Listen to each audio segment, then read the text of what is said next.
नमस्ते दोस्तों, हिंदी की साहित्यिक और चुनिंदा कहानियों के चैनल में आपका स्वागत है। आज सुनिए हिंदी साहित्य की वरिष्ठ लेखिका उर्मिला शिरीष जी की लिखी हुई एक छोटी सी कहानी समंदर। कहानी छोटी होते हुए भी स्त्री सशक्तिकरण की वाहक है। तो शुरू करें कहानी समंदर। मैं हड़बड़ा कर जाग गया या चौंक कर उठ बैठा, कुछ समझ में नहीं आया। वैसे भी कई दिनों से मन पर अपना वश नहीं था। कभी लगता सपना देखा है तो कभी लगता किसी और लोक से मैं होकर आया हूँ। कितने कितने दृश्य आंखों के सामने आकर ठहर जाते हैं, जैसे सैकड़ों गोचे चिपक गई हों आंखों में। लाइट बंद थी और आधी खुली खिड़की से बादलों के बीच ठहरा हुआ चांद अपने जादुई सम्मोहन को फैलाए मेरी तरफ झांक रहा था। मैं मिचमिचाती आंखों से एकटक उसकी तरफ देखने लगा। इतनी दूर से वो मुझे घूर रहा था, निर्विकार भाव से अपनी आभा मेरी आंखों पर छिड़क रहा था। सन्नाटे में डूबे ब्रह्मांड की लय को थामे ये रात्रि कहीं मेरी जान न ले ले। लेकिन ये क्या चंद्रमा अदृश्य हो गया और उसकी जगह आ गया उनका चेहरा? शांत, उदास, भावविहीन चेहरा, रोने से थकी, सूजी, बोझिल आंखें। वे आंखें मेरी तरफ देख रही थीं, कुछ पूछ रही थीं। मैं सिहर उठा। अपने पूरे बदन को झटक कर खड़ा हो गया था मैंने झट से खिड़की बंद की और बाहर बरामदे में आ गया। नीचे पेड़ों के पास गाय बैठी थी और आसपास के मकान रात्र की निस्तब्धता में तमाम जीवन रागों को छुपाए बाहर से सोए हुए लग रहे थे। सिगरेट सुलगाकर मैं जोर जोर से कश लेने लगा। पूरा शरीर दुख रहा था। पाँव पसार कर वहीं बैठ गया मैं। पेड़ों के पार छनती रोशनी में फिर वही चेहरा आ गया। मैं भय से कांप उठा। मेरे प्रिय दोस्त, तुमको यूं ही जाना था क्या? अब इनका क्या होगा? मृत्यु के बाद जीवन की सारी हलचलें समाप्त हो जाती हैं, मगर यहाँ जीवन पिघलता और जमता रहता है रिश्तों की धारा में। छाती में उठता गोला जोर जोर से घूमने लगा। मैंने आंखें मूंद लीं, मगर दृश्य फिर भी आकर ठहर गया। सबके बीच सामने की कतार में बैठी हैं वे। रिश्तेदार तथा करीबी लोग उन्हें घेर कर बैठे हैं। कोई पानी पिला रहा है तो कोई ग्लूकोज, मगर वे हैं कि हिलती तक नहीं हैं। देह में कंपन नहीं, उत्तेजना नहीं, विलाप का तूफान नहीं, रुदन के घात प्रतिघात नहीं, छाती पीट पीट कर रोने का अभिनय भी नहीं। सारे शोर, सारे चीत्कार उनके हृदय में जा समाये हैं। सदमा लग गया है, कोई कहता है। अब क्या होगा? इतनी जवान सारी उम्र पड़ी है, बच्चे का क्या होगा? ऐसे ही सवाल और शब्द जबान पर आकर हवा में ठहर जाते हैं। लोगों का आना जाना जारी है लगातार। मैं सब कुछ देखकर भी कामों में लगा हूँ। पोस्टमार्टम होने के बाद शव का अंतिम संस्कार किया जाना है। मित्र के भाई, पिता, माँ, चाचा कोई भी नहीं है। सिर्फ मैं हूँ और है छोटा सा बच्चा, मात्र 4 बरस का। इस दुनियादारी से अलग, इस रुदन और सदमे से स्तब्ध। बेचारा बिना बाप का हो गया है, कोई फुसफुसा कर कहता है, और मैंने देखा सहानुभूति से भरे उन हाथों ने उसे उठाकर छाती से चिपका लिया। शमशान से लौटे तो सूर्यास्त हो चुका था। अंधकार और विषाद घुलकर उस घर में फैल गए थे।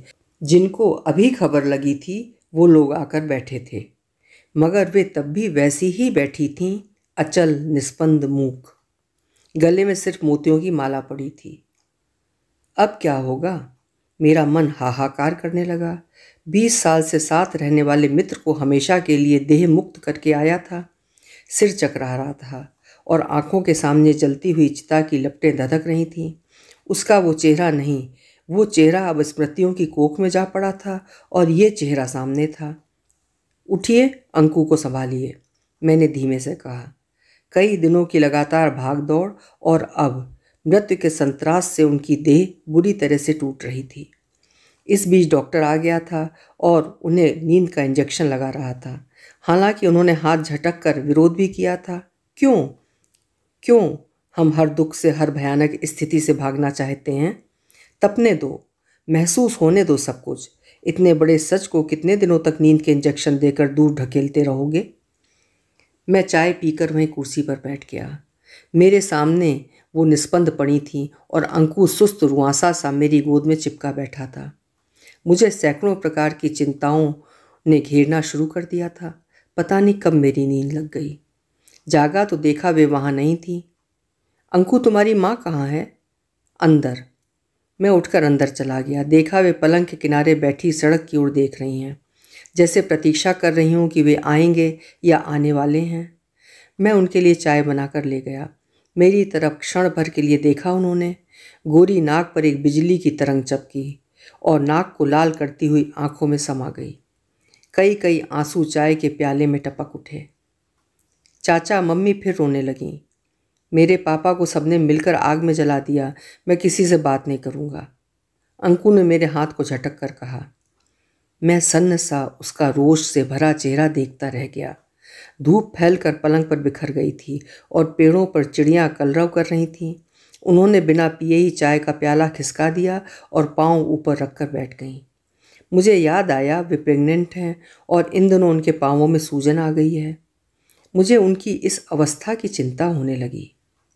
लेडी डॉक्टर को बुलाने की बात एकाएक मेरे मन में आई, मगर उनसे पूछना भी तो पड़ेगा। कितनी बातें थी करने को कि किस किस को खबर भेजनी है, कि 13वीं करनी है, कि इलाहाबाद जाना है, कि उनके तथा अंकु के भविष्य के बारे में सोचना है, कि वे स्वयं क्या चाहती हैं, यहीं रहेंगी या मम्मी पापा के पास जाएंगी। मगर वे हैं कि होंठ बंद किए बैठी हैं और मेरे भीतर कोई पक्षी फड़फड़ा कर प्राण छोड़ रहा है। इतना बड़ा घर है, खुला, बिखरा, पुराना, अस्त व्यस्त घर, जिसे उन्हें संभालना है। बाहर चलिए। वे बिना कुछ कहे बाहर आ बैठी। लोग उन्हें देखकर लंबी आहें भरने लगते हैं। किसी की हिम्मत नहीं पड़ती है उनसे बात करने की। मम्मी पापा कब आएंगे? शाम तक आ जाएंगे, वे भर्राए कंठ को ठीक करते हुए कहती हैं। और जब शाम को मम्मी पापा आए तो घर में कोहराम मच गया। उनकी मम्मी बिलख बिलख कर रो रही थीं। पापा लगातार बहते आंसुओं को पोंछ रहे हैं। बहन उन्हें गले लगाकर रो रही हैं। बच्चे भयभीत तथा डरे हुए से सिसक रहे हैं, लेकिन वे तब भी चुप पत्थर की तरह बैठी रहीं, जैसे हृदयाकाश ने सारे आंसुओं को सोख लिया हो या अंदर किसी अदृश्य शक्ति ने थाम लिया हो। अब यहाँ अकेला नहीं छोड़ेंगे, वहीं ले जाएंगे। वे लोग परस्पर बातें करने लगे। जो करना है कर लेते हैं। इतने बड़े घर में ये अकेली नहीं रह पाएगी। अकेला बच्चा कैसे रह पाएगा? अगर ज़्यादा महीने ना हुए हों तो दूसरे बच्चे की क्या ज़रूरत है? मैं अपने व्यथित मन को लेकर कहीं गुम हो जाना चाहता था, जहाँ सिर्फ मित्र की अदृश्य उपस्थिति हो, उसकी यादें, उसकी बातें, उसकी हंसी, उसकी मुस्कुराहटें हों। मगर यहाँ तो कोई दूसरा ही आ बैठा है और मित्र गायब होता जा रहा है। उसके जुड़े रिश्ते फैलते जा रहे हैं। मैं बाहर निकल आया। अवसाद का कोहरा इतना घना था कि मेरी सांसें रुकने लगीं। कितने ही दिनों से मैं संचिता से नहीं मिला था। उसे बताने का वक्त ही नहीं मिला था कि मैं कहाँ हूँ, कैसा हूँ और किन तूफानों के बीच फंसा हुआ हूँ। मित्र की एक्सीडेंट में मृत्यु हो गई थी। रात के ड्यूटी से लौट रहा था। 2 दिन कोमा में पड़ा रहा। दिमाग के क्षत विक्षत हो जाने पर तीसरे दिन वो बिना देखे, बिना कुछ कहे महाप्रस्थान पर चला गया था और हम सब अवसन्न से अंतहीन यात्रा के समुंदर में डूब गए थे। मैं घर होकर आता हूँ, मैंने कहा। यहाँ कोई भी तो नहीं है। उन्होंने पपड़ाए होंठों से कांपते हुए शब्द बोले, जो कि अधूरे रह गए थे, क्योंकि एक छोटी सी बदली उनकी आंखों में उमड़ी थी और नाक पर बिजली की रेखा कौंध गई थी। मैं जाऊं या नहीं, इसी उहापोह में डूबा मैं बाहर टहलने लगा। चाचा, नानी हमें अपने घर ले जा रही हैं। क्या तुम जाओगे? नहीं, मैं नहीं जाऊंगा। यहाँ मेरा घर है, दोस्त हैं, वहाँ तो कोई भी नहीं है। पर मम्मी? मैंने उधर देखा। वे अलमारी में से कुछ निकाल रही थीं। उनके कटे हुए बाल खुलकर गर्दन पर बिखर गए थे। रंगीन साड़ियों से भरी अलमारी देखकर मैं सिहर गया। क्या वे इनको नहीं पहनेंगी? मेरा मन कराह उठा। नहीं, रंगों का ये रूप उनके जीवन से नहीं जाना चाहिए। उन्होंने कुछ पेपर्स मेरे सामने लाकर रख दिए। क्या हैं? मेरी मार्कशीट्स और सर्टिफिकेट्स। किस लिए? अनुकंपा नियुक्ति के लिए आवेदन कर दीजिए। कितने दिनों बाद वे पहली बार पूरा वाक्य बोली थी। समुंदर का पानी स्थिर था या उसने लहरों को पी लिया था? मैं स्तब्ध सा उनका चेहरा देखता रह गया, जिस पर सफ़ेद कुमलाए फूलों की रंगत बिछी थी। मैंने आसपास देखा, कोई सुन तो नहीं रहा है, वरना कहेंगे कि पति की मृत्यु को 12 दिन मात्र हुए हैं और वे अपने बारे में सोचने लगीं। मगर मैं जानता था उनके भीतर कितना भीषण झंझावात चलता रहा होगा कि उन्हें इस शोक में भी पेपर्स ढूंढने पड़े। उनके माता पिता जाने की तैयारी कर रहे थे। मकान बंद करके जाएंगे, बाद में बेचने का सोचेंगे, उनकी माँ कह रही थी। आप ये काम जल्दी से करवा दीजिए, उन्होंने फिर दोहराया। मैंने देखा उन्होंने नीचे से अपने पेट को पकड़ रखा है।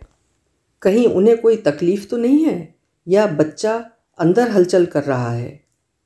उनको नौकरी मिल जाएगी, मैंने उनकी माँ से कहा, लेकिन वो यहाँ किसके भरोसे रहेगी।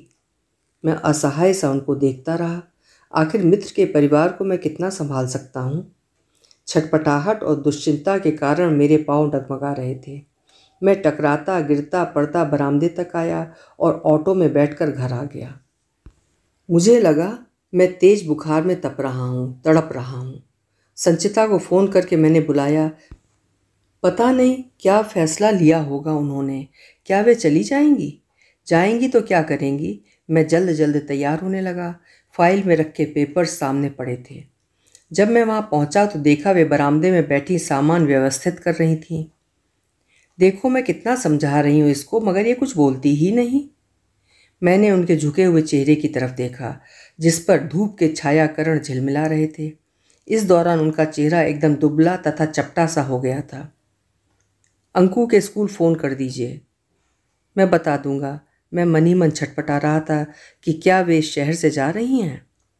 वहाँ अप्लाई करना है, उन्होंने दोहराया। उनके पापा मेरे करीब खिसक आए और कंधे पर हाथ रखकर बोले, तुम ही सोचो बेटा, यहाँ अकेली रह सकेगी? अपना कोई भी तो नहीं है, वहाँ हम भी चिंता में घुलते रहेंगे। इस बार उन्होंने सिर उठाकर गुस्से में देखा और बोली, हमेशा कौन किसका साथ देता है, किसका साथ रहता है? सबको अकेले ही जीना पड़ता है। क्या आपको अब भी ये बातें समझ में नहीं आ रही? पापा प्लीज़, पेड़ तो कटकर गिर ही गया है, उसकी जड़ों को तो मत उखाड़ो। मैं अवाक सा उनका चेहरा देखता रह गया, जिस पर बिजली की कौंध आकर ठहर गई थी। मुझे लगा समंदर की उत्ताल लहरों को उन्होंने अपने भीतर समेट लिया है। मैं उठा और फाइल लेकर बाहर निकल आया। अभी आप सुन रहे थे उर्मिला शिरीष जी की लिखी हुई एक बेहद भावपूर्ण कहानी समंदर। आपको कहानी कैसी लगी कमेंट बॉक्स में ज़रूर लिखिएगा। फिर मिलेंगे। आपका समय शुभ हो, मंगलमय हो।